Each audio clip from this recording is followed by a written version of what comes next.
وَنُنَزِّلُ مِنَ الْقُرْآنِ مَا هُوَ شِفَاءٌ. بسم اللہ الرحمن الرحیم.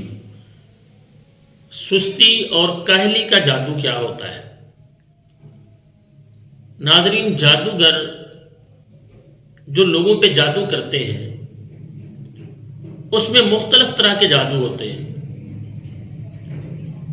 مثلا لوگوں پر جادو ہوتا ہے، اس کے ساتھ جسم پہ کٹس آنا شروع ہو جاتے ہیں. جادو ہوتا ہے جس کے ساتھ خاوند بیوی کے درمیان لڑائی جھگڑا شروع ہو جاتا ہے. جادو ہوتا ہے جس کی وجہ سے خاوند بیوی کے درمیان جھگڑا ہوتا ہے، کاروبار کے معاملات خراب ہوتے ہیں، اور والدین اور اولاد کے درمیان جھگڑا ہوتا ہے. تو مختلف طرح کے جادو کیے جاتے ہیں. اور یہ بھی ایک جادو ہوتا ہے جس کے ساتھ کسی کو سستی اور کاہلی کا شکار کر دیا جاتا ہے. تو یہ بھی ایک جادو کی قسم ہے.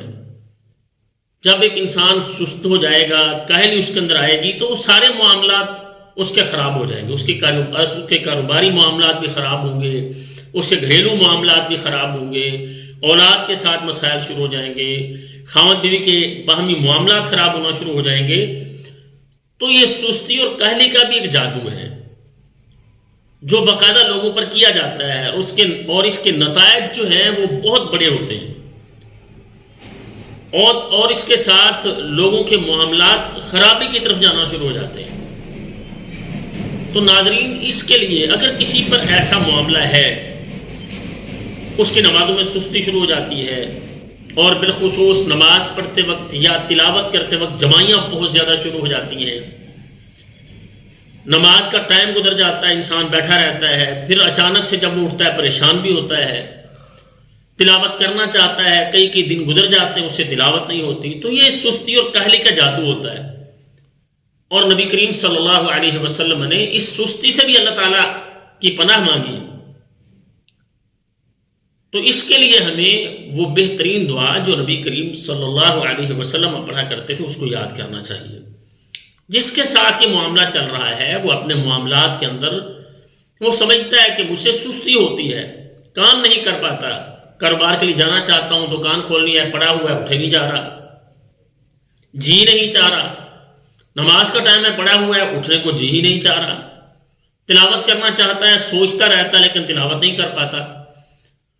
تو جس کے ساتھ یہ معاملہ چل رہا ہے اس کو ایک تو وہ دعا پڑھنی چاہیے جو محمد رسول اللہ صلی اللہ علیہ وسلم نے سکھائی ہے: اللہم انی اعوذ بک من الہم والحزن والعجز والکسل والبخل والجبن وضلع الدین وغلبۃ الرجال. تو یہ چھوٹی سی دعا ہے: اللہم انی اعوذ بک من الہم، اے اللہ میں تجھ سے پریشانیوں سے پناہ چاہتا ہوں، والحزن اور غموں سے یا اللہ پناہ چاہتا ہوں، والعجزی اور عاجزی سے آ جانے سے پناہ چاہتا ہوں، والکسلی اور جو سستی ہے یا اللہ اس سے پناہ چاہتا ہوں، والبخل والجبنی بخیلی سے اور بزدلی سے یا اللہ پناہ چاہتا ہوں، وضلع الدین اور قرض چڑھ جانے سے بھی یا اللہ تیری پناہ چاہتا ہوں، وغلبۃ الرجال اور اس سے بھی تیری پناہ چاہتا ہوں کہ یا اللہ لوگ میرے اوپر غالب آئیں. ایک تو یہ ہے کہ اس دعا کو اپنا معمول بنائیں، ہر نماز کے بعد 3 مرتبہ پڑھنا شروع کر دیں. اور پھر اس کے ساتھ ساتھ سورہ فلق اور الناس آخری 2 سورتیں صبح و شام 21 مرتبہ پڑھ کے اپنے آپ کو دم کریں، اور کثرت سے استغفار کریں. انشاءاللہ یہ جو جادو ہے اسی کے ساتھ ٹوٹ جاتا ہے. فلق ناس بہترین علاج ہے جادو کا. اور پھر اس کے ساتھ ساتھ استغفار ہے. اور پھر سستی سے بچنے کے لیے نبی علیہ السلام جو خود دعا پڑھا کرتے تھے، اس دعا کو پڑھنا چاہیے. ہماری دعا ہے اللہ تعالیٰ تمام اہل اسلام کو ہر طرح کے شر اور فتنوں سے محفوظ رکھیں. اللہ تعالیٰ جسمانی اور روحانی تمام بیماریوں سے شفا عطا فرمائیں، اور اللہ تعالیٰ ہمیں دنیاوی اور اخروی ہر طرح کے شر سے محفوظ فرمائیں اور بھلائیاں نصیب فرمائیں. السلام علیکم ورحمۃ اللہ وبرکاتہ.